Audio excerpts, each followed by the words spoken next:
Hello, എല്ലാവരും എന്തെടുക്കുന്നു? സുഖമായിട്ടിരിക്കുന്നു.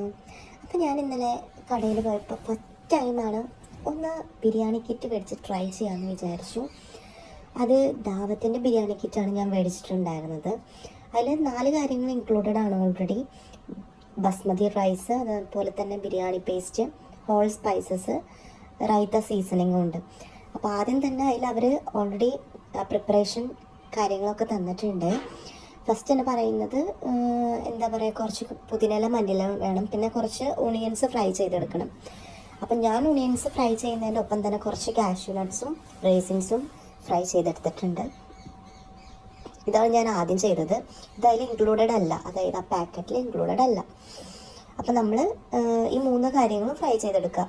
പിന്നെ കാഷ്യൂ നട്ടും കിസ്മിസ് എന്ന് പറയുന്നത് ഓപ്ഷണലാണ്, വേണമെങ്കിൽ മതി. അടുത്തത് നമ്മൾ പാൻ വെച്ചിട്ട് നമുക്ക് ഈ മിക്സിലോട്ട് ഏതാണ് വേണം, ഒന്നെങ്കിൽ ചിക്കൻ, വെജിറ്റബിൾസ് അല്ലെങ്കിൽ പനീറോ ഏതാണെങ്കിൽ എടുക്കാം. ഞാനിവിടെ ചിക്കനാണ് എടുത്തത്. കുറച്ച് ഓയിലിട്ട് അത് ജസ്റ്റ് ഒന്ന് സോട്ട് ചെയ്ത് നമുക്ക് എടുക്കണം.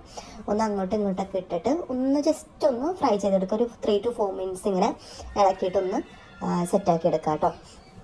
അപ്പോൾ നിങ്ങൾക്ക് വേണമെങ്കിൽ പനീർ എടുക്കാം, മഷ്റൂം എടുക്കാൻ വേണമെങ്കിൽ കുറച്ച് വെജിറ്റബിൾസ് ഇട്ടിട്ടുണ്ടാക്കാം, മട്ടനോ ബീഫോ ഏതാണെങ്കിലും പ്രശ്നമില്ല. നിങ്ങൾക്ക് ഇഷ്ടമുള്ള ഐറ്റം നമുക്ക് എടുക്കാവുന്നതാണ് കേട്ടോ. പിന്നെ ഇതിൽ ഓൾറെഡി ഇൻക്ലൂഡഡ് ആണ് ഇതിൻ്റെ ഒത്തൻറ്റിക് ബിരിയാണി പേസ്റ്റാണ്. അതായത് നമ്മൾ ഇതിലോട്ട് ഏതാണോ ചിക്കൻ ആണെങ്കിൽ ഏതാണോ ആഡ് ചെയ്യുന്നത് അതിൻ്റെ ഒപ്പം ജസ്റ്റ് ഈ പേസ്റ്റ് ആഡ് ചെയ്താൽ മതി. എന്നിട്ടൊരു 3 to 4 മിനിറ്റ്സ് നമ്മളിത് നന്നായിട്ടൊന്ന് ഇളക്കി കൊടുക്കണം. അതായത് അപ്പം തന്നെ അടച്ചു വെക്കരുത്.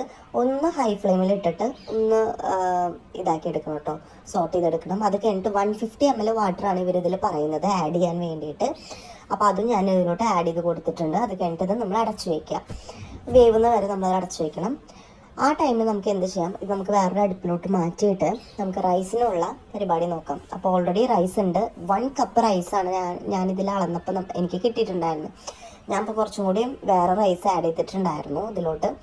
അപ്പോൾ റൈസിൻ്റെ പരിപാടി എന്ന് വെച്ച് കഴിഞ്ഞാൽ വെള്ളം ഇടുക, റൈസ് ഇടുക, അതുപോലെ അതിൻ്റെ ഹോൾ സ്പൈസ് ഇട്ട് കൊടുക്കുക, ഉപ്പ് ഇട്ട് കൊടുക്കുക. പിന്നെ അവർ ഓയിലും പറഞ്ഞിട്ടുണ്ടായിരുന്നു, ഞാൻ ഓയിൽ ഇട്ട് കൊടുത്തിട്ടില്ല. പിന്നെ എൻ്റെ ഉണ്ടായിരുന്ന കുറച്ച് എക്സ്ട്രാ മസാലസും ഞാൻ ആഡ് ചെയ്തു, സ്റ്റാർ അനൈസും കാര്യങ്ങളൊക്കെ ആഡ് ചെയ്തു. അതിൻ്റെ ഇടയിലൊക്കെ ഒന്ന് വെച്ച് നോക്കുക കേട്ടോ. ഇതിൻ്റെ അളവൊക്കെ അവരെ പ്രിപ്പറേഷൻ്റെ ആ ഒരു പാക്കറ്റിൽ തന്നെ ഓൾറെഡി എഴുതിയിട്ടുണ്ട് കാര്യങ്ങളൊക്കെ. അപ്പോൾ റൈസ് സെറ്റായിട്ടുണ്ട്. ഇനി അടുത്തത് ദമ്മിൻ്റെ പരിപാടിയാണ്. നമ്മുടെ ചിക്കൻ കറിയും സെറ്റാണ്. അപ്പോൾ നമ്മൾ ചിക്കൻ കറി വേറൊരു പാത്രത്തിലോട്ട് ആദ്യം എടുത്ത് മാറ്റാം കേട്ടോ. അതെന്തിനാന്ന് വെച്ച് കഴിഞ്ഞാൽ ദമ്മിടാൻ വേണ്ടിയിട്ടാണ്. നമ്മൾ ഈ പാത്രത്തിൽ തന്നെയാണ് ദമ്മിടുന്നത്. അപ്പോൾ ഞാനൊരു സ്റ്റീൽ പാത്രം എടുത്തിട്ട് ഞാൻ ഈ ചിക്കൻ കറി മാറ്റിയിട്ടുണ്ട്. അതിനുശേഷം എന്താ ചെയ്യേണ്ടതെന്ന് വെച്ച് കഴിഞ്ഞാൽ ഞാൻ ഈ പാത്രത്തിൽ ഫസ്റ്റ് ലെയർ കുറച്ച് ചിക്കനും ഗ്രേവി ഇട്ട് കൊടുക്കുക. അത് കഴിഞ്ഞിട്ട് നമ്മുടെ അതിൽ സ്റ്റെപ്പ് ഓൾറെഡി എഴുതിയിട്ടുണ്ട്, ദം ചെയ്യണം എന്നുള്ളത്. ചിക്കൻ ഇട്ട് കൊടുക്കുക, റൈസ് ഇട്ട് കൊടുക്കുക, പിന്നെ കുറച്ച് ഓണിയൻ ഫ്രൈ ചെയ്തതും മല്ലിയിലും പുതിനയിലും കാഷ്യൂ നട്ട്സും റൈസിൻസും ഒക്കെ ഇട്ട് കൊടുക്കുക. വീണ്ടും ചിക്കൻ ഇട്ട് കൊടുക്കുക, വീണ്ടും റൈസ് ഇട്ട് കൊടുക്കുക, ഗാർണിഷ് ചെയ്യുക. ഞാൻ അലുമിനിയം ഫോയിൽ പേപ്പർ വെച്ചിട്ട് കവർ ചെയ്തിട്ടുണ്ട്. അപ്പം നല്ലൊരു ദമ്മിൻ്റെ നല്ലൊരു എഫക്റ്റ് കിട്ടും അതിന്. അപ്പോൾ ഒരു 6-7 മിനിറ്റ് സിമ്മിലിട്ടിട്ട് ദം ചെയ്യുക. അത് കഴിഞ്ഞിട്ട് ഒരു മണിക്കൂർ കഴിഞ്ഞിട്ട് തുറന്നാൽ മതി കേട്ടോ. അപ്പം നല്ലൊരു ടേസ്റ്റി ഫ്ലേവർ തന്നെയാണ്. ഒരു 1 ടൈം അല്ലെങ്കിൽ 2 ടൈം ഒക്കെ ട്രൈ ചെയ്യാം. ക്വാണ്ടിറ്റി വൈസ് ഒരിക്കലും ഞാനിത് ഓക്കെ എന്ന് പറയത്തില്ല. കാരണം 82 grams ആണ് അവർ പറയുന്നത് പെർ പേഴ്സണ് കഴിക്കാൻ പറ്റും എന്നുള്ളത്. അതായത് 4 പേർക്ക് കഴിക്കാൻ പറ്റുന്ന ക്വാണ്ടിറ്റി. അതെല്ലാവർക്കും ഓക്കെ ആവുമെന്ന് എനിക്ക് അറിയത്തില്ല. അപ്പോൾ അല്ലെങ്കിൽ കുറച്ചും കൂടി റൈസ് ഇട്ടിട്ട് നമുക്ക് ഉണ്ടാക്കാം.